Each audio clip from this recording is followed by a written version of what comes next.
अॼु असां सिंधी समाज में जेके टिकाणनि जी व्यवस्था आहे उन टिकाणनि जी व्यवस्था जी ॼाण वठंदासीं। जीअं त तव्हां सभिनी खे ख़बर आहे, असांजे सिंधी समाज में गुरु नानक साहिब खे सभी मञींदा आहिनि ऐं वॾे धाम धूम सां असीं गुरु नानक जयंती मल्हाईंदा आहियूं। सुबुह जो प्रभात फेरी कढंदा आहियूं। एतिरो ई न त कारकत महीननि में असीं सॼो महीनो प्रभात फेरी कढी सिंधी समाज खे भक्ति काल में आणण जी कोशिशि कंदा आहियूं। पर छा असांखे ख़बर आहे त टिकाणनि जी व्यवस्था असांजे सिंधी समाज में कॾहिं खां शुरू थी? छा असांखे ख़बर आहे असां छा वाकई में नानकशाही आहियूं या अकालपंथी आहियूं या असीं सिंधी आहियूं? त इन लाइ इतिहास में वञणु ज़रूरी आहे ऐं इहा ॼाण वठण बि ज़रूरी आहे त असां केरु आहियूं। छा असीं नानकशाही या अकाली आहियूं? त सभई सिंधी नानकशाही या अकाली न आहिनि। त सिंधी समाज में नानकशाही ऐं अकाली पंथ खे मञण वारा आहिनि। जेके सिंधी सरदार आहिनि उहे अकालपंथी आहिनि। जेके टिकाणे वारा भाई साहब आहिनि उहे नानकशाही आहिनि। ख़ासि करे असां ॾिसंदासीं त असांजे सिंधी समाज में मसंद, उदासी, जिज्ञासी ही मथे पंथनि खे मञण वारा आहिनि। मसंद, उदासी, जिज्ञासी या जिन खे असीं अॼुकल्ह भाई साहब चवंदा आहियूं, ही भाई साहब नानकशाही या अकाली पंथ जा आहिनि।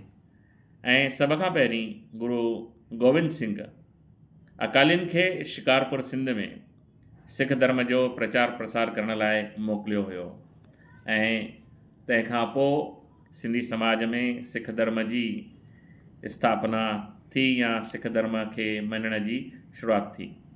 अगरि असां ॾिसूं सिख धर्म जे प्रचार जो मर्कज़ सिंध में किथे हो त सिंग वारा जेके धर्मशाला आहे, सिंग वारी धर्मशाला, खटवारी धर्मशाला, ही सिख धर्म जो प्रचार करण जा मुख्य केंद्र सिंध में हुया।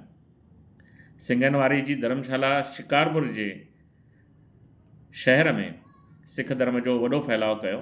हीअ धर्मशाला शिकारपुर में हुई। त खटावारी धर्मशाला वारनि जेके सिख बलूचिस्तान मां आया उन्हनि अची करे ख़ासि करे सिंध में सिख धर्म जो प्रचार कयो ऐं ही बलूचिस्तान मां आयल जेके सिख हुया उहे खटवारी धर्मशाला में रहंदा हुया। ऐं उनखां अलावा मसंद ही सिख धर्म जो प्रचार प्रसार करण लाइ खैरपुर मां शिकारपुर में आया। मतिलबु त सिख धर्म जो प्रचार प्रसार करण जो जेको मुख्य मर्कज़ सिंध में हुयो उहो शिकारपुर में हुयो। ऐं असां महाराजा रणजीत सिंह जे काल में ॾिसंदासीं त महाराजा रणजीत सिंह पिणु जेकी सिंध ते काह कई हुई उन काह में बि हू शिकारपुर ताईं आया हुया।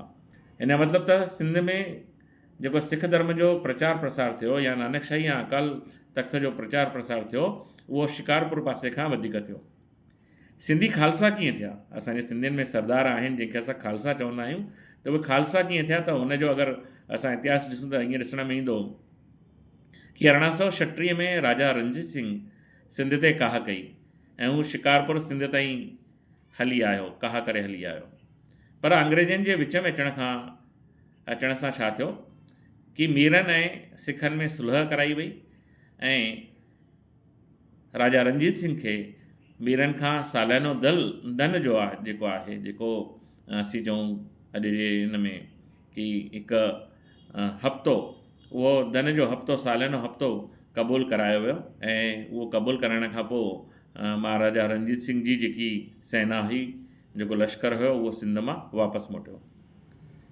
जॾहिं रणजीत सिंह सिंध ते काह कई त केतिरनि ई हिंदुनि सिंधियुनि खे ईअं लॻो त अॼु न सुभाणे वापसि राजा रणजीत सिंह सिंध खे पंहिंजे ताबे में वठंदो ऐं उहो ताबे में वठण खां पोइ सिखनि खे ख़ासि करे वॾा उहिदा मिलंदा ऐं वॾा उहिदा मिलण जी हिकु तमन्ना सिंधी हिंदुनि में पैदा थी।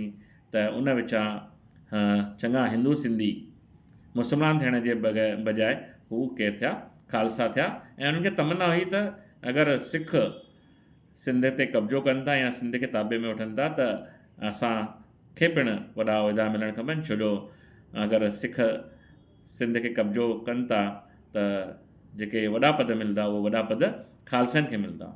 ऐं इन ई लालच विचां ख़ासि करे शिकारपुर पासे हिकु रिवाज पैदा थियो। उहो रिवाज पैदा ईअं थियो त शिकारपुर में जेके सिंधी रहंदा हुया, सिंधी हिंदू हुया, उन्हनि पंहिंजे ॿिए पुट खे ख़ासि करे खालसो कयो ऐं इहो रिवाज पइजी वियो। ऐं इन खां पोइ असीं ॾिसंदा आहियूं त असांजे सिंधियुनि में बि टिकाणनि खे पंहिंजी हिकु संतान ॾियण जो रिवाज पिणु असांजे भाई साहबनि में ॾिसण में अचे थो। गुरु ग्रंथ साहिब सिंध में कॾहिं आयो, अगरि इन जो अगरि असीं वीचार कयूं या इन जो इतिहास अगरि ॾिसूं त असांखे ख़बर पवंदी त राजा रंजीत सिंह जे राज में हैदराबाद जो दीवान माणिकमल आडवाणीअ इन सभ खां पहिरीं आदि गुरु ग्रंथ साहिब ऐं दशमान पातशाह सिंध जे हैदराबाद में आंदो।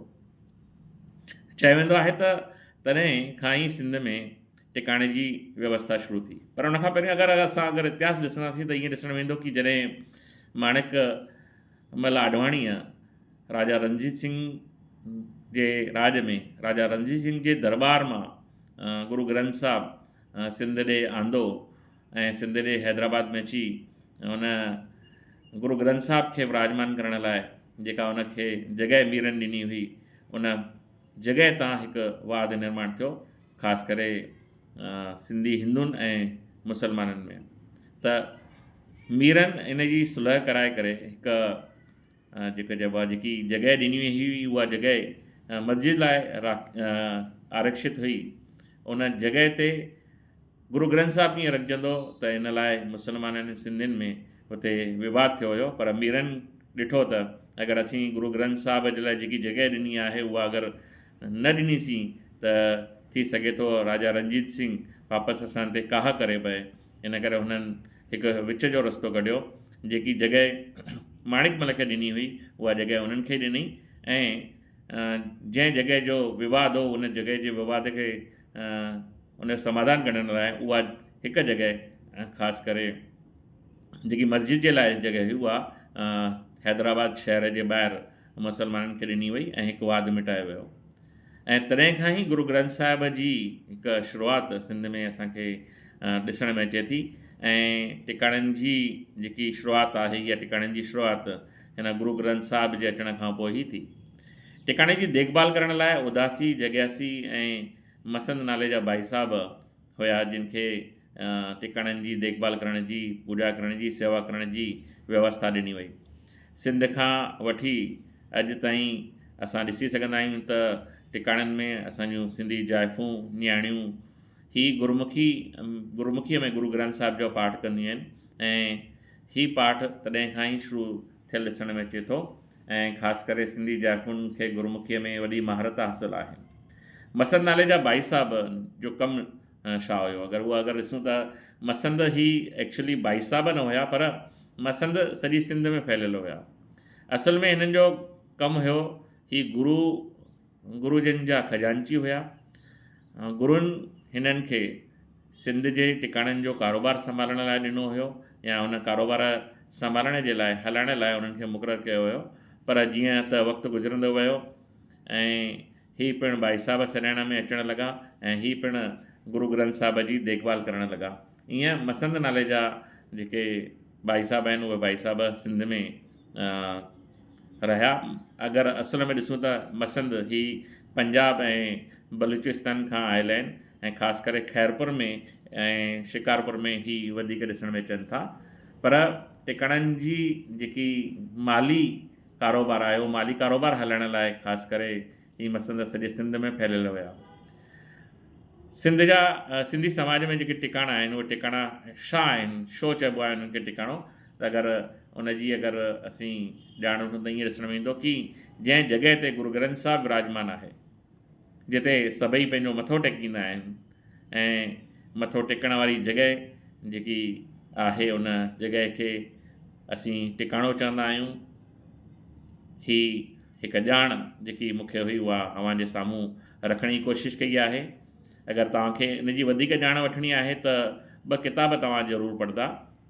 उहे किताब आहिनि सिंध जे हिंदुनि जी तारीख़ ऐं हीअ किताबु लिखियो आहे बेरोमल महरचंद आडवाणी ऐं ॿियो किताबु आहे सिंधी आई किथां अदल।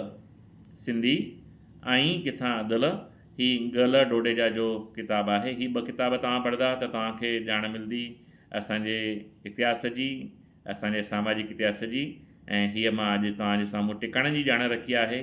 तव्हांखे कीअं लॻी ज़रूरु कॉमेंट्स बॉक्स में लिखंदा ऐं ही तव्हांखे वीडियो वणियो हूंदो त हिनखे ज़रूरु लाइक कंदा। जय झूलेलाल।